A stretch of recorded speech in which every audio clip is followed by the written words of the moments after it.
Ashton here, servicing animation information, and today we'll be reviewing the anime Code Geass. Hey, wait!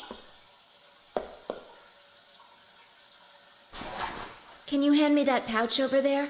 Sure.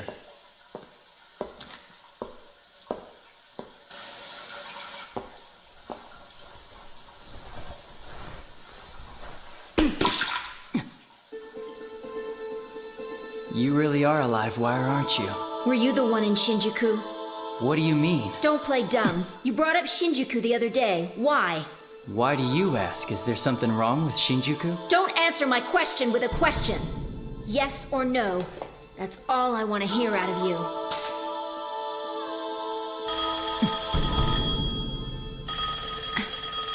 If I don't answer it, someone will come. That okay? Hello?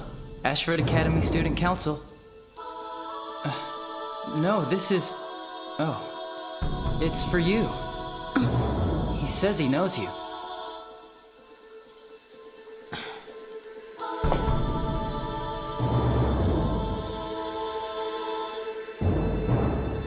Hello? Glad you're still alive, Q1. Was I wrong? 1600 hours the day after tomorrow. Don't hang up! Did you say ceasefire? Sounds like you keep dangerous company. Oh, that was... Let me guess. You're talking about a game? Something online? Yeah, you got me. 'Cause, I've been shut up in my house so long. That's what I was warning you about when I told you not to bring up Shinjuku before. Seriously, some guys will try to show you footage of what happened that day, and it's pretty damn grim. By the way, you know I can see you, right? Code Geass is a 2-season, 50-episode series written by Ichiro Okuochi and produced by Sunrise Studio. More notably, the character designs are actually written by Clamp, an all-female Japanese artist group that has been notably known to make many animated character designs through many animations. Probably one of the best parts of the show, quite honestly. The story follows young Ashford Academy Lelouch, who actually has the longest running history grudge against his own town, Britannia. At the time, Japan was invaded by Britannia, and it's no secret that Lelouch is a prince of a royal family who follows the string of line all the way to his father. Lelouch's ultimate goal is to actually use this Geass that he inherited from this mystery girl, as he uses this Geass to go fight this war against Britannia as part of a rebellion, hence Lelouch of the Rebellion. One of the best parts about the show is actually Lelouch himself, as you get a lot more of his intrusive thoughts, a lot more of his ideas, his takes, and he's playing this war as like a game of chess, as he is most known for being smart, not only in his schoolwork, but just letting things happen as it does. He's very driven by the ideas and ideals that's set to him, and this grudge that holds him back against Britannia is ultimately his main motivation. As he sets out on this journey, his whole goal is actually creating this idea and system that revolves around his sister, Nanali. Not that he has a big sister complex, but more of this ego that he likes to follow. He's very self-aware in his own understandings, his own motivations, and how relentless he is about ongoing, pushing more, servicing the ego that he does develop as he goes, servicing everybody else's characters as well.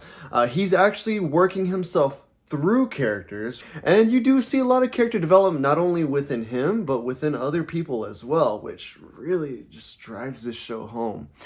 This show is no secret why it's my favorite show of all time. From the animation, to the character designs, to the character developments, to the story writing, to the inflections, to the philosophies, to the tactics. This is a one and all drama, action, mecha type series that drives the story home completely. There's so much to be said about a long string of line, especially with ongoing and classic wars that have been in the past. For example, Napoleon, one of the most notably best war strategists in the entire world that served France. You can see Lelouch through a lot of these generals that have gone and created power for themselves. And these characters and stories are not written by chance. This is a well-developed, well-written series that shows how people come to power, how they use that power, the biggest big turns and falls of how corrupted power can ultimately corrupt in itself. From Lelouch's father, who's the king of Britannia, from the long string of lines of his family that follows this royal path, who believes that they're set to be on the throne or follow the throne. Lelouch just proves over and over again why power comes basically from nothing in a lot of cases. How just pure strategy and tactics really just drive everything that you need home just to create power. As mentioned, Lelouch, one of the best characters in my opinion, followed with Suzaku, one of the best supporting casts, one of the best supporting characters that really does not only develop himself, but develop Lelouch to everything that he does. Not only is such a good character that actually follows Lelouch along the way, and even servicing her own roles and having her own feelings set aside, that really do drive the feelings in the story up to an ultimate wrap. From her to Schneisel, one of the best war strategists in the world, and even both of his sisters, Euphemia and Cornelia, that really do let Lelouch thrive and do what he does best, and that's just to use people to develop himself even further. It's a constant battle between his own philosophies and his own struggles, finding happiness within other people, within himself, setting his eyes on the ultimate goal to get the things that he needs, more importantly.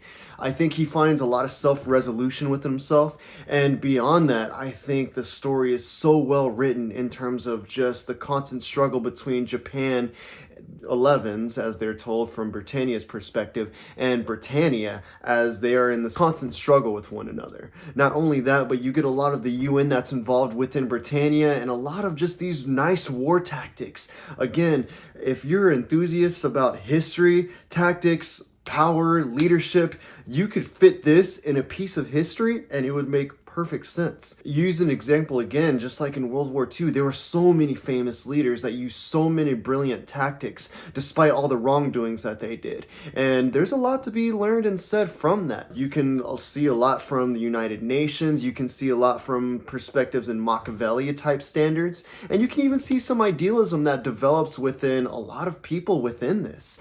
Those feelings change, motivations change as you go, and it really drives the big picture and what I believe is human nature ultimately. Human nature gets the best of us, it makes mistakes, and this show perfectly puts it in a bottle, just blossoms perfectly. From the destruction of a lot of family members, to the destruction of himself, to the destruction of even people around Lelouch that he loves that bring this childlike sense back to you. This show gives you detailed feelings with story that is relentless. It will leave you on the floor every single moment of the way. There's a reason why this show is my favorite. I mean, I've seen it many years ago, and after watching it at least 5 times in my life, when you actually take the time to listen to the words that people say, there's so much foreshadowing and foresight, there's so much philosophy, there's so much talk of it, there's so much struggle between it, and the best part is getting those perspectives from every single character under Lelouch, under Britannia, Japan, under even China, for example, who's a really big part in the show. It's this constant struggle of power, power, power. Again, human nature, egos, temptations, everybody's fulfilling the story, hook, line, and sinker. Brilliant, brilliant show. In fact, I don't even have a script written for this because this one came so much from the heart for myself. I can't recommend this show enough to people who are enthusiasts of anime. And as I took the time to actually come up with some notes and some ideas, it was really hard for me to find compelling characters that I just couldn't. Even the teeny tiny small moments of the love stories that come between Britannia and the Black Knights really do drive this story home. You're so intrigued and interested in every single character, you just can't help to see the resolution, and they do a great job resolving that. They're not skipping beats, they're really changing the pace, and as soon as they give you a lot of dynamics, the next episode, you better believe you're going to get a lot of philosophy talk, and it slows down to really flesh out the story. This was purposefully written, masterfully written, and I do believe all the recognition back when it did get it deserved it. It got many awards for the show, and rightfully so. Honestly, it's a brilliant show. Again, if I could have any say in things that were wrong with it, I do believe some of the supporting cast kind of had a little too much to say. Maybe the plot was a hair bit convenient in terms of the development itself. From upgrades that were being made in Warframes, which is also proven throughout war times that people are researching harder materials. So it feels like a 2-bit convenient, and like maybe you could see a lot more of those Warframes and what they have to offer. But if I did have any issues with this show, it would probably be just some of the characters themselves. Nina, for example, she kind of has this like yandere psychotic feel that goes within her mind after there's so much that does develop within the story, and it's a little too much. It's very brash and it's very abrupt, especially with some of the scenes that you get in it. It adds some good shock value for sure, especially given how fleshed out the story is and how much it does tend to slow down sometimes. But whenever you do pay attention to it, again, during war times, you do get a lot of developments and ideas that come with it, and even more so, I mean, they're good representations of just countries in general.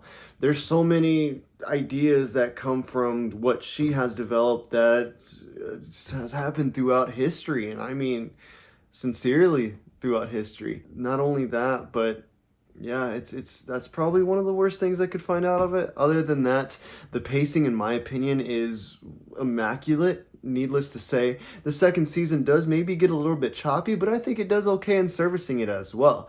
They're changing the pace up from this first season, and they're still giving it that nice 25 episodes to really let that story develop.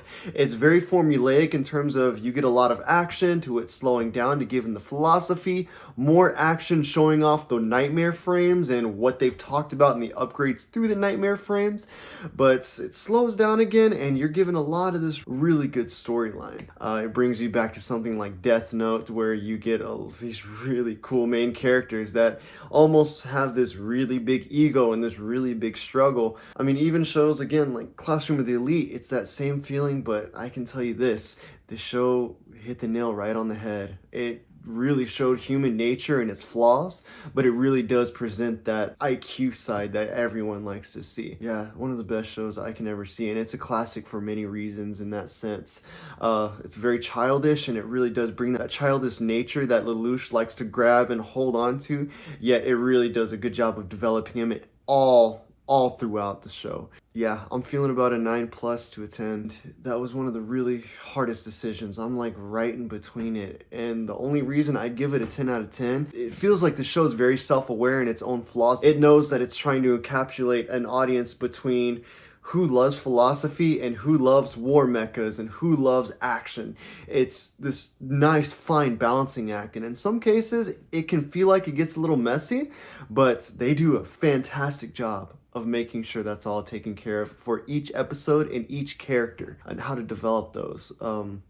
Yeah, one of the best shows I've ever seen, my personal favorite show, and genuinely, after rewatching it probably for about the 5th time, it's about a 10. It's hard to say otherwise. And thank you for tuning into this episode of Cisco Bang. If you like what you saw today, please do drop a like, leave a comment down below, and do subscribe so that you can see more content coming up. I have been in a hiatus as I do play in a band. If you do or don't know, we just finished recording and the whole process of recording. So now, mixing, we'll get the music in, and we'll probably do like a whole album release thing. I don't know. Between anime, rock climbing, and music, there's so much that I can do that I have to choose from, and for the last 2 weeks I've been busy just with music.